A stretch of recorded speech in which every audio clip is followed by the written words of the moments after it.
South Korea, one of the world's economic powerhouses and brimming with confidence in its ability to succeed, has seen a demographic boom since the 1960s.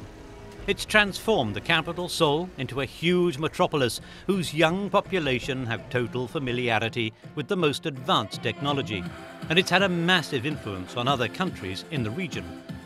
But Seoul also illustrates the paradox of economic success and cultural emancipation in the face of a constant risk of conflict with its northern neighbour, choking under a totalitarian and ultra-conservative communist system. 선물 받으시고요. 내려가 주시고. 자, 이렇게 해서 오늘 1부 선물을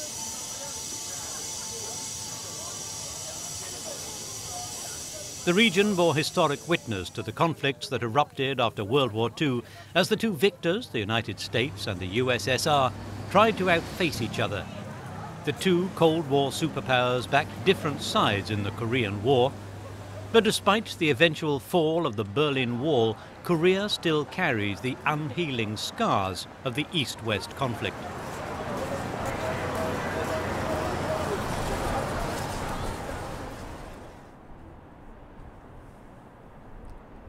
Five years after the Second World War ended, Asia was still reeling from the shock of the atomic bombs that laid waste Hiroshima and Nagasaki.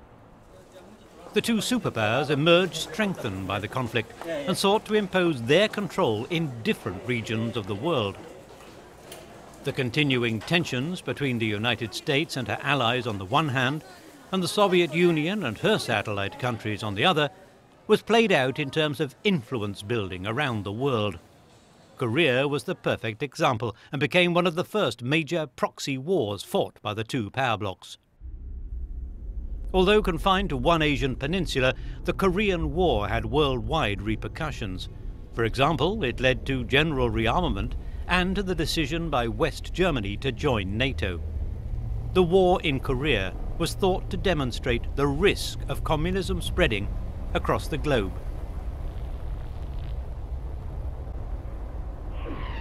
It was on the 25th of June 1950 that North Korea began hostilities. Its charismatic leader, Kim Il-sung, had grown impatient at the impasse and wanted to impose his style of government on the south. He stationed a massive number of troops along the 38th parallel, which had already become the unofficial boundary line between the neighbouring states. With the backing of the Kremlin, the North Korean troops crossed the frontier under the cover of a massive artillery bombardment. 135,000 North Korean soldiers entered the south. To escape blame for the invasion, the government of North Korea claimed that South Korean troops had crossed it first, and that their motive was to repulse the enemy invaders. The conflict took on an international dimension. Several countries took part directly by sending expeditionary forces in support of one or other of the warring parties. The army of North Korea was reinforced with Chinese soldiers, Russian trainers, and various recruits from the Warsaw Pact countries. On the other side of the frontier, South Korea had the support of Washington, and only its government was recognized by the United Nations. It knew it could count on American military support, and Allied forces also came from France, Sweden, Belgium, Colombia, the United Kingdom, South Africa, and many others. The conflict lasted 3 bitter years and cost the lives of more than 1.5 million soldiers and civilians.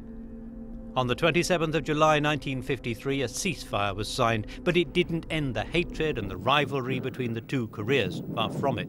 Pyongyang and Seoul entered in a spiral of mutual tension under the constant threat of renewed fighting. Even today, only a ceasefire, the longest in history, keeps the combatants apart.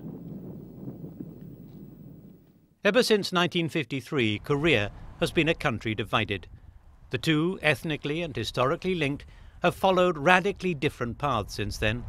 Today, Seoul, capital of South Korea, is known as a vibrant megalopolis, a busy, fast-moving centre of economic activity.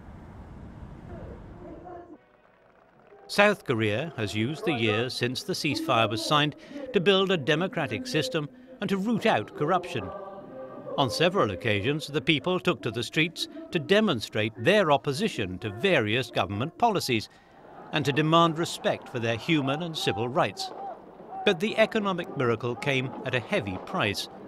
True democracy didn't really come to South Korea until 1993.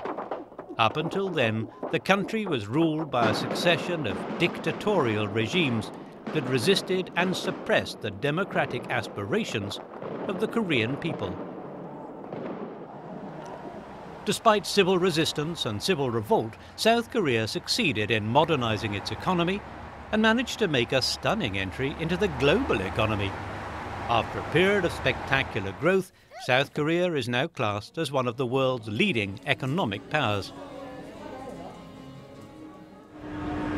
South Korea's export markets have become increasingly varied and widespread.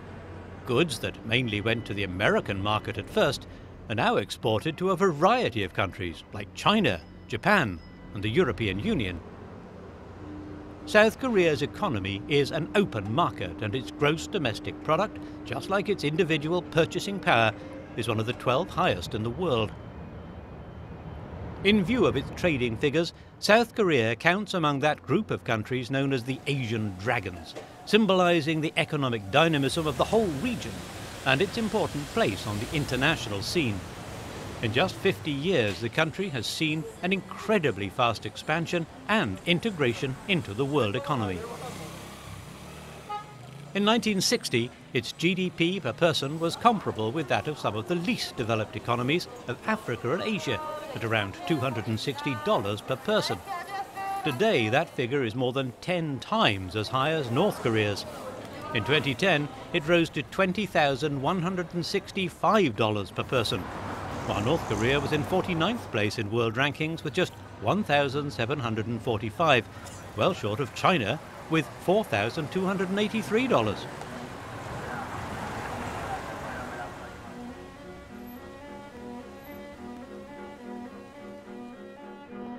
In the 1970s, South Korea maintained its momentum with its performance in automobile manufacture, domestic electronic goods, steelmaking, and also in shipbuilding. Having decided for an economy based on exports, South Korea set about diversifying the number of countries with which it did business. In 2005, South Korean exports reached $284.42 billion, with imports of $261.24 billion. At the same time, it became China's second largest supplier, with exports there totaling $76.8 billion, a rise of 23.5%. At that point, South Korea's exports exceeded those of Taiwan, valued at $74.5 billion for the first time. In 2004, China became South Korea's biggest export market, overtaking the United States.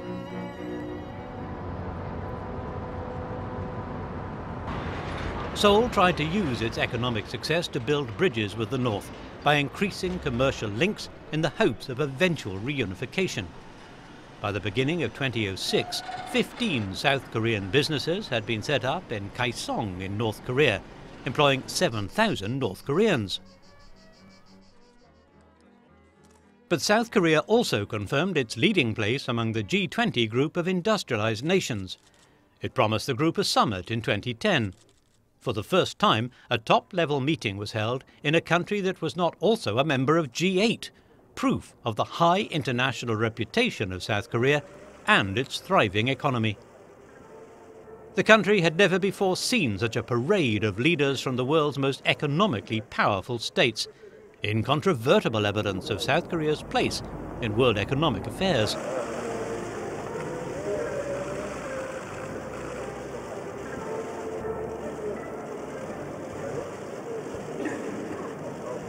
Its production and export capacity has made South Korea one of the main suppliers of goods to Europe, a point mentioned by European Commission President José Manuel Barroso in his speech to the opening session of the G20 summit.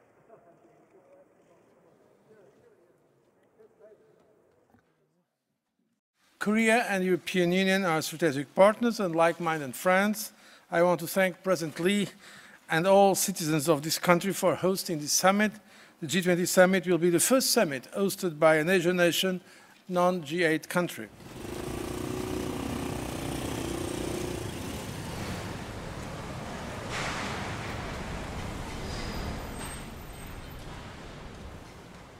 South Korea has not been able to avoid the economic crisis, but it has still retained a growth rate well above the world average.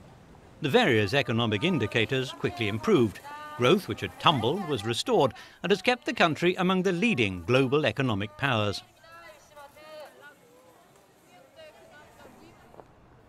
Despite material success, the traumatism of the fratricidal war is still clearly present in South Korean society. 60 years may have passed, but the memory lives on. Some families have been divided ever since by the frontier that separates North and South. Apart from bitter memories, there's also a continuing worry and fear for the South Koreans. Although what seemed like an armistice was signed in 1953, the war itself never really ended. The two countries have existed for almost 60 years, somewhere between détente and tension. Faced with this permanent threat, the South Koreans balance a wish for reunification with a desire for their own security. The North has never abandoned nor made a secret its plans to conquer the entire peninsula.